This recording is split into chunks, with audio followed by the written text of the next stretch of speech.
Ok, salut la gang. J'espère que vous êtes en santé malgré les circonstances. Écoutez, la capsule d'aujourd'hui, ou liste, non, ça se peut quand ça se divise en plusieurs parties, a comme but de vous faire une révision complète de l'essentiel de ce que vous voudriez avoir compris pour au moins atteindre la compétence de ce cours-là. Fait que je vais limiter vraiment les pages qui demandent une attention spéciale. Et puis le reste, bien écoutez, c'est facultatif, c'est sûr, mais si vous saisissez bien ces pages-là, on parle d'une quarantaine de pages sur tout l'ensemble des notes de cours que vous avez. Fait que c'est pas énorme. Évidemment, il y a comme une gymnastique à comprendre là-dedans qui vous absolument vous saisissez. Fait que je vais essayer de profiter de la capsule ou des capsules qu'on va faire à l'instant pour favoriser votre apprentissage là-dessus. Sinon, comme je vous ai mentionné dans le courriel, jeudi cette semaine. Donc, jeudi toute la journée de 8h30 à 17h et même le soir si jamais c'est pas possible le jour pour vous.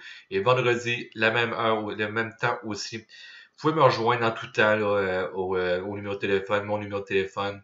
Peut-être me texter avant, quelque chose comme ça pour me dire à quelle heure vous conviendrait. Donc, le 819-378-3180. J'ai la semaine passée, j'ai parlé à deux d'entre vous, là, puis voyez-vous, il y avait des petits bugs, puis une fois qu'on 10-15 minutes de conversation, puis pouf, ça a réglé des problèmes, mais je pense, évidemment, on ne peut pas compenser un cours en classe, mais seulement quand, si vous faites attention, si vous révisez vos choses comme il faut, puis là, vous me posez des questions qui sont en lien avec ce que vous ne comprenez pas, vous êtes à la mesure, je pense, de bien comprendre par la suite. Puis je vois, écoutez, vous êtes tous intelligents, là, je vois pas où est le problème. C'est sûr que vous n'avez pas les mêmes capacités au niveau mathématique, mais on va essayer de rendre ça simple. Alors, après ce petit 2 minutes d'introduction, je vous dirais que le document qui est attaché à ce MIO, au MIO transmis, c'est les 3 pages qui est un plan de cours révisé. Alors là-dessus, on va voir des pages qui sont essentielles avec le contenu que vous devez voir et certaines révisions que vous devez faire aussi. Euh, Aussi, un deuxième document attaché qui, mais quand j'arrive à cette partie-là du cours, là, on parle de la page 75, je ne me trompe pas. Je vais vous décrire plus précisément en quoi ça consiste.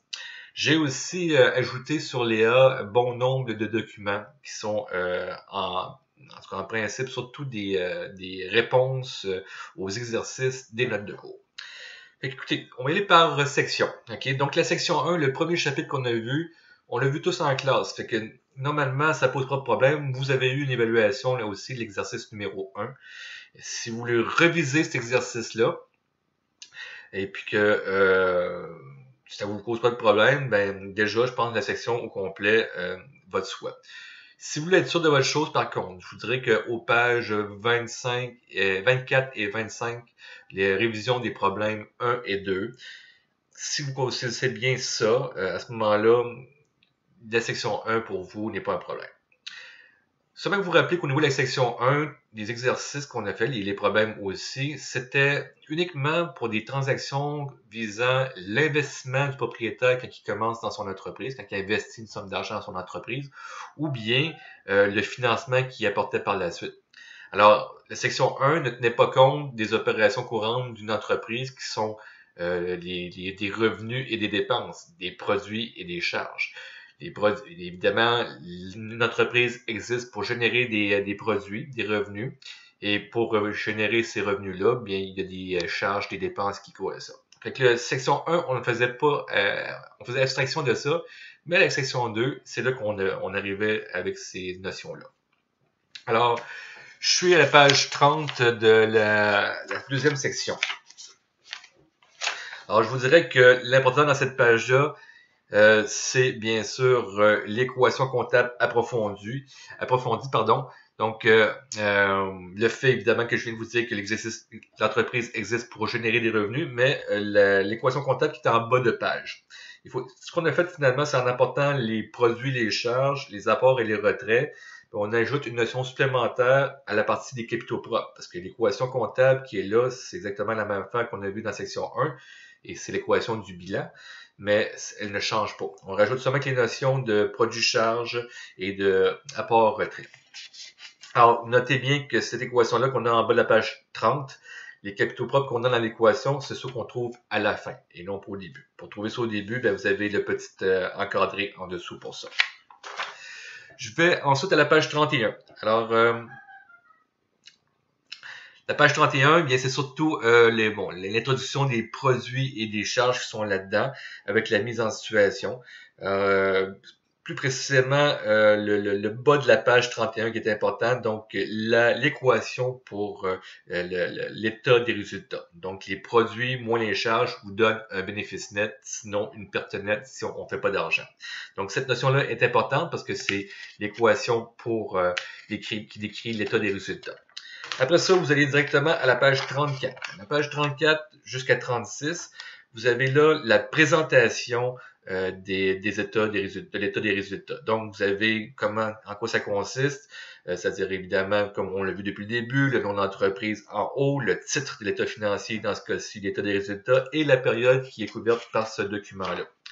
Donc, jusqu'à 36, revoir l'exercice, refaites l'exercice à la page 35, jusqu'à la page 36, jusqu'à l'arrivée justement de l'état des capitaux propres. L'état des capitaux propres, eux, c'est de 36 à 37. Donc, le petit exemple, vous avez là, encore une fois, la présentation. Donc, nom d'entreprise, titre de l'état financier et la période couverte par l'état financier. Petit exercice qui suit à la page 37, et puis ça se limite là. À partir de là, je vous dis, révisez le problème 5 de la page 46. Si vous êtes confortable avec ce problème-là, ça va bien pour vous. Je m'en vais à la page 38 par la suite. Alors, on parle du plan comptable, seulement que vous vous rappelez les notions du plan comptable et aussi du compte hanté, le principe de débit-crédit, débit à gauche, crédit à droite. Une petite révision par rapport à ça. Et les pages 40, par la suite de 40 à 42, qui est le plus important concept de la comptabilité, c'est la règle du débit-crédit. Sûrement bien saisir cet aspect-là, là, comme quoi qu'un compte d'actifs augmente toujours au débit et diminue toujours au crédit, et qu'un compte de passifs ou de capitaux propres, lui, va augmenter au crédit et va diminuer au débit. C'est le concept de base de la comptabilité par rapport à ça. Donc, 40 à 42. Et là, la page 42 dans le milieu de la page, le petit schéma qui est là. Ça, gardez ça toujours près de vous quand vous faites les exercices. C'est comme ça que vous allez réussir à déterminer où est-ce qu'on place notre solde. Je suis à la milieu de la page 42 et je regarde du côté droit vis-à-vis des capitaux propres. Là. On voit que si je prends l'exemple des charges et des produits, bien, regardez le contenté de produits, son solde va toujours être créditeur parce qu'il va toujours être dans le côté droit de son T. Alors que les charges, le solde va toujours être débiteur parce que le solde va toujours être du côté gauche du contenté. Donc, ça, la page 42, c'est votre règle débit-crédit, mais plus expliquée. Je m'en vais maintenant aussi la page 49 à 52. Donc, ça, pas besoin de le voir ensemble. Je vous rappelle simplement que ça, c'est le plan comptable, c'est le document, c'est les pages qui vous servent de référence pour tous les exercices et tous les problèmes de la section 2 et 3. Alors, seulement que vous vous rappelez que dans les comptes de 1000, on a les comptes d'actifs, dans les comptes de 2000, les comptes de passifs, dans les comptes de 3000, les capitaux propres, les 4000, les produits et les 5000, les charges. Donc, c'est pour les problèmes et les exercices, ça vous permet de savoir quel est le numéro de compte, mais surtout aussi, c'est un compte de quoi. Si service rendu pour moi, c'est pas clair, c'est quoi, mais quand je vais fouiller dans mon plan comptable, je me rends compte qu'il est dans la catégorie des produits. Okay? Si électricité, je ne sais pas c'est quoi, mais quand vous allez voir sur le plan comptable, vous allez voir que c'est une charge. Donc, vous allez repérer la catégorie auquel il appartient. Je suis rendu maintenant à la section 3.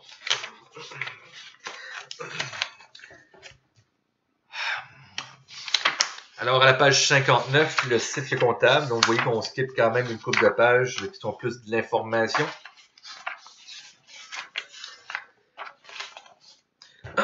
Alors, c'est la partie que vous avez la plus difficulté à comprendre et je comprends pourquoi. J'arrête la capsule ici. Je vais reprendre pour une capsule numéro 2 pour décrire cette partie-là qui va prendre quelques minutes. Mais celle-ci, bon, moins de 10 minutes, c'est parfait. Fait que, à bientôt.